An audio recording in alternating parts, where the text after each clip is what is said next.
Boa tarde a todos. Antes de a gente fazer a nossa prece inicial, eu vou propor então que a gente leia uma mensagem do livro Vida Feliz, da Joana de Ângeles, que é uma benfeitora, um espírito que é a mentora do Divaldo Franco. Então ele psicografou esse livro escrito pela Joana. E eu vou pedir então que a gente feche as nossas janelinhas dos olhos para abrir a nossa janela do coração. A mensagem 28 diz o seguinte: Sê gentil com as crianças. Elas necessitam de oportunidade e de amor para lograrem o triunfo. Esses cidadãos em formação ignoram as lutas que os aguardam. Distende-lhes o gesto de simpatia, transmitindo-lhes confiança na humanidade que representas. Não as atemorizes, nem as maltrates. Quem visse aquele menino em Nazaré no passado, entre outras crianças brincando descuidadamente, não poderia imaginar que era o construtor da terra, nosso modelo e guia. Pai de amor, de infinita bondade, Mestre Jesus, nosso querido Rabi da Galileia, estamos aqui diante de Ti, Te pedindo que cure nossas dores, que alivie nossos males, que nos faça compreender tudo aquilo que está disposto nas nossas vidas. Que sejamos, Cristo, os instrumentos de amor e de progresso para esse nosso mundo, através da educação das nossas pequenas criancinhas, que um dia serão os nossos adultos do futuro. Que caminhemos para a regeneração, para o amor, para o entendimento e para o conhecimento. E que nesta tarde chova sobre nós chuvas de bênçãos, que entrem os nossos corações e nos toquem profundamente para que daqui saiamos melhor do que chegamos. E que assim seja. Então, muito bem.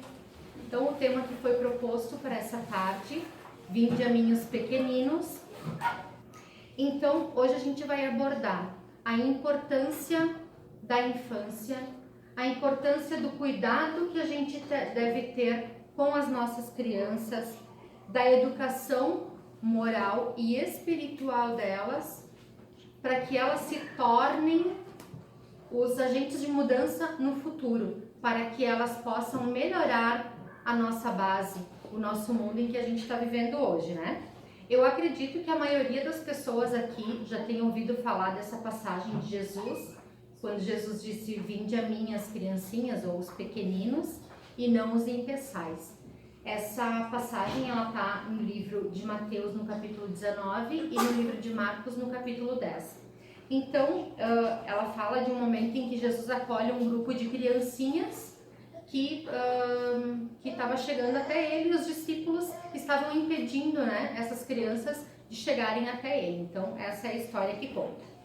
Nos tempos de Jesus, a infância era muito diferente do que a gente vê ela hoje, porque naquele tempo as crianças elas eram vistas como pequenos adultos e elas eram muitas vezes maltratadas. Elas eram quando elas eram muito pequenas, elas não podiam trabalhar, então elas eram um gasto para a família. Muitas delas não chegavam até a adolescência, porque a mortalidade infantil era muito alta. Então não tinha muitos recursos, não tinha médicos disponíveis, remédios, vacinas, tudo isso que a gente tem hoje. Então a infância na época de Jesus, ela era muito difícil. Todas as pessoas eram muito, muito miseráveis. O povo era era dividido entre aqueles que eram muito ricos e muito poderosos e os que eram muito miseráveis. Então, eventualmente, quando os pais faleciam e a criança se tornava órfã, as crianças acabavam sendo abandonadas nas ruas, porque ninguém queria ter o compromisso de cuidar de mais uma pessoa, porque senão talvez fosse mais um a passar fome dentro das famílias. Então, as crianças elas eram abandonadas, né? Muitas multidões elas seguiam a Jesus. E elas procuravam a Jesus e vinham de muito longe, de cidades distantes, caminhavam muito tempo e ficavam ali junto com o mestre, porque ele propiciava para elas a cura para os males físicos, mas também para os males morais e espirituais. E as crianças que tentavam ver Jesus, porque elas também eram chamadas a conhecer o mestre, e elas viam no olhar de Jesus aquilo que cativava elas queriam também conversar, assim como todas as outras pessoas, porque ele tinha uma energia muito boa. De todos que chegavam nele, que conheceram Jesus ao longo, se não foi lá mesmo na época, ao longo dos séculos, as suas vidas foram mudadas pelo toque de Jesus. Então as crianças, elas tentavam chegar perto de Jesus, mas como as multidões eram muito grandes, tinha muita gente, muitas vezes elas não conseguiam. Então, se elas não fossem junto com os seus pais, que levavam, né, para Jesus curar ou para abençoar, enfim, elas dificilmente conseguiam chegar e ter chance de ver Jesus. Então, sobre essa passagem, Vinde a mim os pequeninos, tem um livro do Leon Tolstói. Ele foi um escritor russo bem famoso, e depois que ele foi para o plano espiritual, ele começou a escrever livros espíritas, através da psicografia de alguns médiuns, né? Entre eles Ivone do Amaral Pereira. Mas esse livro que eu vou falar hoje, essa história, é contada no livro Retratos de Nazaré, que foi escrito pela médium Cirneia Maffei. Então ela conta, né, que tinha uma criança que chegou lá na aldeia, lá na cidade onde Jesus estava, e ela ouviu falar sobre o mestre. E ela ficou fascinada com aquelas histórias que eles estavam contando a respeito de Jesus, porque eram histórias que pareciam mágicas e ela quis conhecer. Só que quando ela foi chegar perto de Jesus, ela não conseguiu, porque tinha muita gente, né? Então eles não deixaram ela chegar perto. Mas ela tinha o tempo a seu favor, então ela deixou o dia passar, as multidões se dispersaram, foram embora e ela conseguiu ficar escondida nos arbustos. E quando Jesus estava lá no final do dia com os seus discípulos e outros seguidores, né, na frente de uma fogueira, com o rosto e os cabelos reluzindo na luz daquela fogueira, o menino viu a oportunidade de chegar perto de Jesus.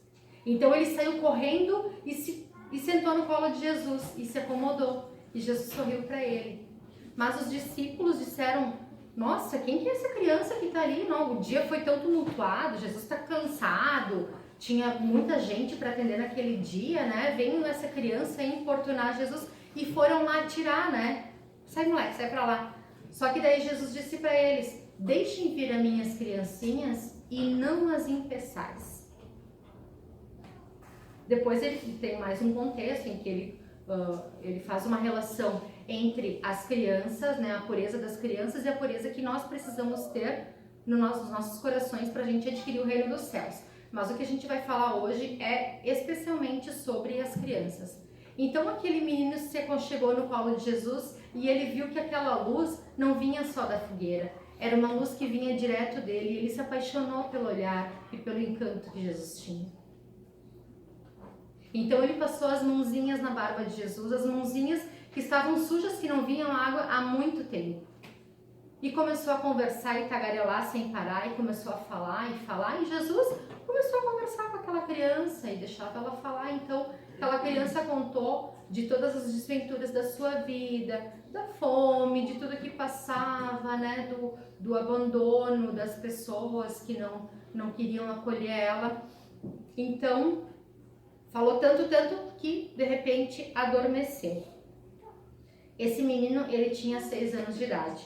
Então Jesus, ele contou para os discípulos uma história. Quando o menino adormeceu, ele contou uma história de uma moça muito bonita chamada Judite. Ela morava numa aldeia e ela ia todos os dias até um poço para pegar água. E num dia, voltando do poço com um jarro na cabeça, ela viu um rapaz que estava ferido no meio do caminho com um corte muito profundo no pé. E esse corte, ele não estava parando de sangrar de jeito nenhum. Então ela viu que aquele moço ia acabar desfalecendo ali, morrendo de repente, né, no meio do caminho. E ela foi no meio do mato, pegou algumas ervas, fez uma mistura lá e tal, e colocou na ferida, tirou o lenço da sua cabeça, amarrou naquela ferida dele, e ele ficou muito agradecido àquela moça, né? Era um rapaz muito bonito também. E ele ficou muito agradecido àquela moça, só que em seguida ele já adormeceu, porque aquelas plantas, elas tinham um poder curativo e analgésico, então ele dormiu. E ela ficou do lado dele, e quando chegaram os servos dele, ela pôde perceber que aquele rapaz era muito rico. Então ele voltou outro dia, levou um outro lenço para ela, muito fino, ela se apaixonou por ele, eles começaram a se envolver, e ali mesmo naquele caminho eles se viam todos os dias, e ela acabou se entregando ao amor dele. E um tempo depois, ela ficou grávida e ela ficou muito feliz de poder ter um filhinho dele. Quando ela foi contar para ele da alegria dela, ele não apresentou uma alegria como ela imaginava. E ele disse que tinha uns compromissos, foi embora e não voltou nunca mais. Quando ela foi atrás dele, na cidade, ela ficou sabendo que esse rapaz, o Tobias, ele já tinha feito isso com várias moças e ela era só mais uma. E ela voltou para casa e o seu ventre estava criando volume, e os pais ficaram sabendo da gravidez, e o pai e os irmãos, né, indignados com o que as pessoas iam falar e com toda aquela coisa ruim que ela tinha feito para a dignidade da família, eles expulsaram ela de casa aos chutes. A mãe até tentou mandar umas roupinhas para ela, mas também levou uma surra do pai e ela teve que ficar quieta. Então a menina foi para uma casa abandonada que tinha numa vila, e ela teve ali o seu filho sozinha. E ela não conseguia muitos empregos, porque como ela era muito bela, ela acabava atraindo o ciúme das mulheres e o desejo dos homens. Então ela conseguia um emprego aqui, um emprego ali, né? Mas eles passavam fome, o filhinho dela também estava passando fome, então foi a primeira vez que ela se entregou à prostituição. Mas ela guardava os melhores momentos para o seu filhinho, cantando histórias, cantando musiquinhas, até que um dia ela pegou tuberculose e morreu. E o menino ficou sozinho no mundo, vagando de aldeia em aldeia, implorando comida porque ninguém queria dar um pão, e de vez em quando ele achava uma família que desse um pão para ele não morrer de fome. E era esse menino, Eliasib, 6 anos, Eli, como chamava a mãe dele, que estava ali no colo de Jesus. Então, os discípulos, olhando para aquela criança, eles ficaram com vergonha da atitude que eles tiveram. E Jesus levantou, e vendo que umas mulheres estavam chorando com a história, todas aquelas coisas ruins que tinham acontecido para uma criança tão pequena, mas Jesus, vendo todo o passado e sabendo por que aquela criança teve que passar por aquilo, ele tinha um entendimento. Porque ele enxergava o passado, o presente e o futuro. Então, ele colocou no colo de uma das mulheres aquela criança e disse para ela: mulher, eis aí o teu filho. E ela criou ele como se fosse o seu filhinho, que era realmente... passou a ser ali o seu filhinho, assim como muitas mães fazem com os filhos dos ventres alheios. Então, os discípulos envergonhados com a atitude que eles tinham, né? Eles estavam mais preocupados com o que Jesus ia ensinar para eles no final do dia do que com viver efetivamente o evangelho que Jesus ensinava para eles, né? Vinde a minhas criancinhas e não os impeçais. Então Jesus chamou a atitude, chamou a mudança de atitude dos discípulos, mas ele também pede para que nós mudemos a nossa atitude, porque as palavras dele, elas são tão atuais há 2000 anos atrás como elas são hoje. Então que nós não sejamos os impedidores de fazer com que as crianças cheguem ao Mestre, que elas tenham esse amor, que elas aprendam sobre Jesus, que elas aprendam a ser pessoas melhores. Então essa história, que para mim me emociona muito, né? Ela fala de injustiças e de crimes que acontecem com as crianças e acontecem também hoje em dia. Mas a gente já pode perceber que hoje, 2000 anos depois, a gente já tem uma evolução na humanidade com relação a muitas coisas. Com relação aos bichinhos, com relação à justiça, com relação ao próprio dinheiro, com relação às crianças. Porque hoje nós temos também casos de acolhimento. Claro que nós vivemos numa cidade em que tem isso, porque a gente sabe que existem muitas cidades que não tem, que as crianças realmente passam fome, mas a gente vive numa cidade em que as crianças têm essas casas de acolhimento, né? No caso de ficarem órfãs, que tem um acolhimento de outras pessoas, uma cidade muito rica em que a gente pode auxiliar, em que a gente pode ajudar. A gente vê que a humanidade teve um progresso, porque quando a gente enxerga as coisas ruins que aparecem nos noticiários, a gente até pensa, né? Não sei se vocês pensam assim, mas eu penso também, mas poxa vida, parece que tá indo ladeira abaixo tudo, né? Porque ao invés de melhorar, parece que tá piorando, né? Mas a gente precisa lembrar que não muito tempo atrás, há 70, 50, 60, 70 anos atrás, na época da minha mãe, a minha mãe conta coisas sobre a infância em que era muito diferente do que a gente vê hoje, na infância dos dias de hoje, e nós, né, quando chegarem os nossos netos, alguns aqui já têm os seus netos, também vão poder dizer como era diferente hoje em dia e como era diferente na minha época, né? Hoje em dia a gente aprende muito a dar valor para a educação formal. A gente está muito preocupado com escola, matéria, com professores, mas a gente precisa saber que nós estamos criando dentro das nossas casas. E quando eu digo criando dentro das nossas casas, não são somente filhos, são netos, são sobrinhos, são afilhados, filhos de amigos, né? Todas essas crianças que estão ao nosso redor. Nós estamos preparando eles para colocar na sociedade no futuro. Então, qual é o tipo de criança que eu estou preparando para essa sociedade que está logo ali, né? Essas crianças de hoje, a educação formal é importante, essas crianças de hoje, elas serão os médicos de amanhã, os advogados, os políticos, os engenheiros, os professores. Então, se nós criarmos apenas bons intelectuais, bons profissionais, a gente não vai conseguir fazer aquela transformação, aquela mudança no mundo que a gente precisa, porque nós estamos no limiar de uma época, né, de um mundo de provas e expiações para um mundo de regeneração. Então, quais são as crianças que a gente está colocando no mundo? A gente precisa ensinar para eles o progresso moral. A gente precisa ensinar bons valores para as nossas crianças. E não é só com as nossas palavras, mas sobretudo com os nossos exemplos. Então, eu vou trazer só um exemplo, claro que a gente tem muitos, né? Mas, por exemplo, eu gosto muito de pizza, adoro pizza. E se a gente vai numa pizzaria, né, num rodízio de pizza, e eu tenho uma filha pequena e eventualmente ela já passou da idade de pagar meio rodízio, mas eu minto que ela tem menos idade para poder pagar menos, a minha filha tá ali do lado vendo. E daqui a pouco lá na mesa a gente já combina, eu vou falar que tu tem menos idade e tu não me desmente. Então tu tá ainda fazendo a criança, né, ter um desvio de conduta já ali na infância, pequenininho.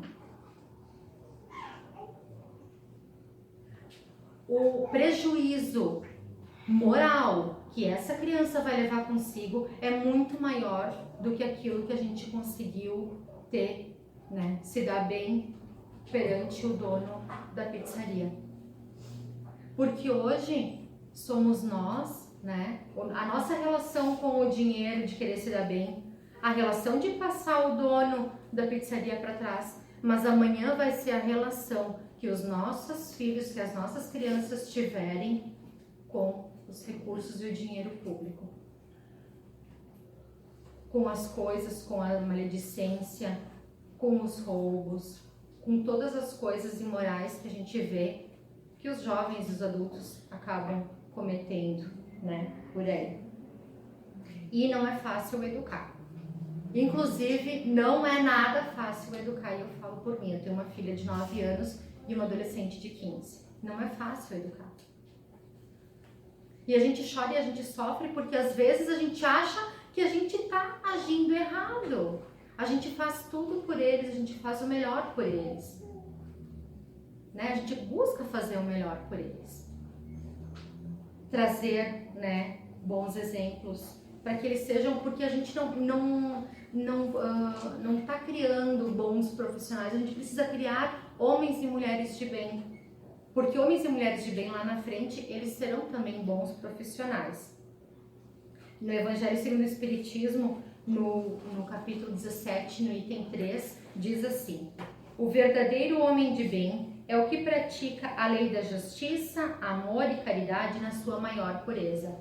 É importante a gente dar para as nossas crianças a educação formal, mas que a gente faça isso com amorosidade. Lá no século, entre o século XVIII e o século XIX, havia um professor chamado Pestalozzi.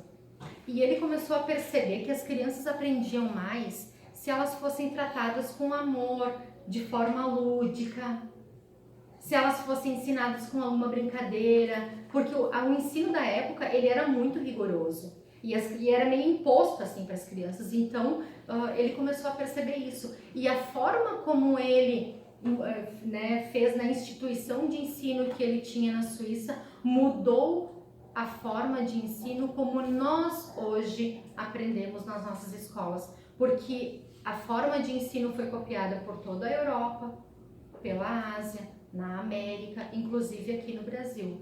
Com Dom Pedro, não sei qual dos Dom Pedro que foi, acho que foi o segundo, também ele trouxe para nós a forma de ensino, essa forma de ensino do Pestalozzi. E um dos discípulos do Pestalozzi, ele era um aluno exemplar, acabou se tornando o seu mentor, né? Tem aqueles aprendizes, né, que auxiliam depois o professor, que era o Hippolyte Léon Denisard Rivail, que tem o pseudônimo Allan Kardec. Então ele foi ensinado dentro daquela forma diferente como era na época, e ele se tornou professor, ele era cientista também, e ele passou também a ensinar da mesma forma, porque ele percebeu a grande mudança que o amor faz na vida das pessoas. Então, esse é o exemplo de uma educação formal que precisa existir, mas que a gente deve vencer todas as barreiras que tem através do amor, e Kardec é um exemplo disso. No Livro dos Espíritos, Kardec, na questão 582, ele faz uma pergunta que é a seguinte, a respeito da paternidade e da maternidade. Pode-se considerar a paternidade uma missão? Sim, sem dúvida, os Espíritos respondem, sim, sem dúvida é uma missão. É ao mesmo tempo um dever muito grande e que envolve, mais do que o homem pensa, a sua responsabilidade com o futuro. Deus colocou o filho sob sua tutela, a tutela dos pais, a fim de que esses dirijam pelo caminho do bem. E lhes facilitou a tarefa, dando à criança uma organização frágil e delicada, que a torna acessível a todas as impressões. E depois eles continuam, né? Mas o que a gente quer dizer aqui é o seguinte, que mesmo uma pessoa que foi um malfeitor numa outra vida, que fez alguma coisa muito horrível, ela vem nessa vida como um serzinho pequenininho e fofinho, um bebezinho, e a gente olha para ele, aquele que pode ter sido até o nosso assassino na vida passada, e a gente diz, ai, que amor, que lindinho, como é lindo, é a criança mais especial da face da terra, e eles são maravilhosos, né? E a gente passa a ensinar eles com amor. Olha a grandeza da justiça divina, permitindo que a gente, pelo amor, resgate dívidas e coisas do passado, né? Então, a missão dos pais como educadores é muito grande. E tem um livro, Missionários da Luz, que foi escrito pelo André Luiz, através da psicografia do Chico Xavier, que ele conta a história de uma mãe que foi pedir ajuda para o seu filho, que já fazia 10 anos que tinha desencarnado e que ele estava nas regiões das trevas precisando de ajuda. Mas o instrutor, né, de todo o grupo, o Alexandre, André Luiz, pergunta, tá, Alexandre, mas por que essa mãe, né, tá pedindo tanto assim por ele, né, porque essa culpa dela? E daí ele conta que essa mãe, na vida anterior, o filho dela tinha grande inteligência e ela disse, vai ser sacerdote. E colocou ele num seminário. Só que o menino não tinha vocação para aquilo. A inteligência dele era mais para filosofia e outras coisas, e não para guiar, né, o povo de Deus. Então ele faliu. E ele abusou do poder, e ele fez coisa errada, e ele foi vaidoso, e ele foi egoísta, e fez tudo errado, e ele caiu. E foi através da mãe, que não era má, ela não tinha má intenção no coração, mas ela foi imprevidente, porque ela não respeitou a vontade dele. Nós respeitamos as vontades, muitas vezes, dos nossos filhos.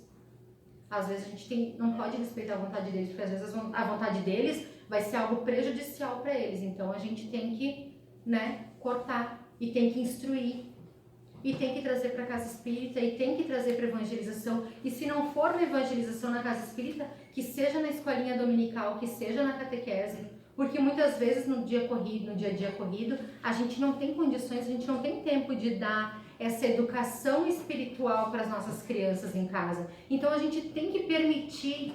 Jesus disse, vinde a mim os pequeninos e não os impeçais. Não sejamos nós os impedidores que não permitem ou que não insistem, né, com a criança ou com o jovem que venha para a casa espírita.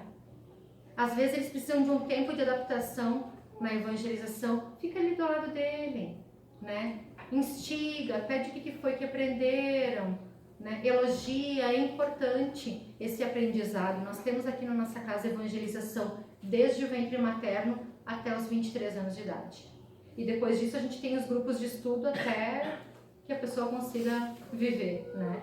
Mas a gente, né, precisa ensinar para eles. Lá em casa eu falo para as minhas filhas, meu pão, meu feijão, minha religião.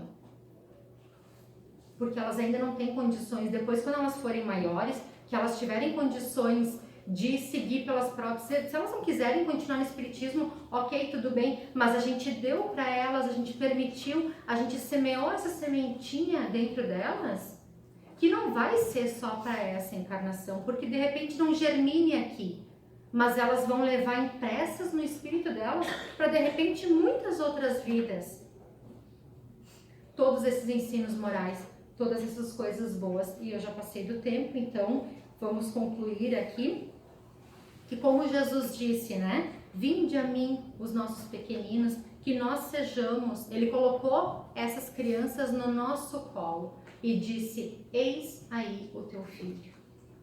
E a gente depois, na justiça divina, nós seremos cobrados pela nossa consciência, assim como aquela mãe, que pela consciência dela, ela sabia que precisava auxiliar o filho dela. E ela conseguiu auxiliar, tá? Porque, como diz Chico Xavier, quando mamãe pede, ela arromba as portas do céu, né? Então, vamos instigar eles, porque aqui na evangelização a gente ensina de uma forma lúdica, com brincadeirinhas, com historinhas, com musiquinhas. É uma coisa diferente, uma coisa divertida. Então, nós somos os semeadores do bem para essas crianças. Sejamos também o exemplo para elas. Que a gente ensine a elas a dividir, a respeitar e a conviver com todo mundo. Para que os nossos filhos não sejam na sociedade um peso para as outras pessoas. É tão difícil, né, conviver. Antigamente chamavam, né, esses desvios de conduta da infância, que Kardec disse na Revista Espírita de, se eu não me engano, fevereiro de 58, ele conta um caso de uma menina e ele conta que a menina, ela tinha o comportamento típico de crianças mimadas. Hoje em dia a gente fala que as crianças, elas têm um gênio forte, né? Daí só mudou um pouquinho o nome. Mas a gente precisa ensinar nossas crianças a conter esse gênio, porque hoje elas são crianças, depois elas são adolescentes, e não que não vá mudar. Claro, todo mundo tem condições de mudar, independente da idade, mas é que daí, na infância, como diz no Livro dos Espíritos, na questão 383, eles são mais maleáveis, eles são como uma massinha de modelar. Então é mais fácil imprimir essas coisas boas lá na infância, porque são valores que eles vão levar durante a vida. Então tá, agora para encerrar, então a gente vai fazer a nossa prece final. Que Jesus possa estar com nós nessa difícil, mas bendita tarefa de educar as nossas crianças e que Ele siga conosco sempre. Então eu vou pedir que todos fechem os olhos. Mestre Jesus, nós te agradecemos por estarmos aqui hoje, pela brisa suave, por essa primavera bendita, por esse ciclo novo que se inicia, pelos cantos dos pássaros, pelos raios de sol, pelo azul do céu, pela chuva que desce, que lava, que germina, que limpa. Nós te agradecemos pela natureza, pelo brilho das estrelas, por todas as coisas boas que nos destes. Te agradecemos também pelas dificuldades, que são a roda de progresso para a nossa vida espiritual, para que a gente alavanque nessa encarnação a nossa vida espiritual, para que sejamos pessoas melhores a cada dia e para que a gente abençoe e ilumine o caminho dessas crianças que estão conosco, ao nosso lado, caminhando, para que elas também tenham bons caminhos, para que elas tenham um bom futuro e para que elas cheguem ao teu coração. Te agradecemos por essa chuva de bênçãos que descem sobre essa casa do caminho na tarde de hoje e que possamos seguir em paz e que assim seja.